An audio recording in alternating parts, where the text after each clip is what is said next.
Is your Zapier automation moving slower than a snail in molasses?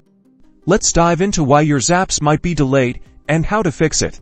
First up, complex workflows. The more steps in your Zap, the longer it takes to process. Simplify by breaking down large apps into smaller, more manageable ones. Next, consider API limits. Many apps restrict the number of API calls you can make in a given timeframe. Check your app's documentation and consider upgrading your Zapier plan for higher limits. Data processing can also create bottlenecks. Large files or complex data transformations will slow things down. Optimize your data before it enters the Zap. Try compressing images or streamlining your data fields. Connection errors are another common culprit. Make sure your apps are properly connected to Zapier and that there are no authentication issues. Reconnect, if necessary. Keep an eye on your Zapier dashboard for error logs. These often provide clues about what's causing the delay. Address any errors promptly to keep your Zaps running smoothly. Knowing these key points can help keep your automations running efficiently.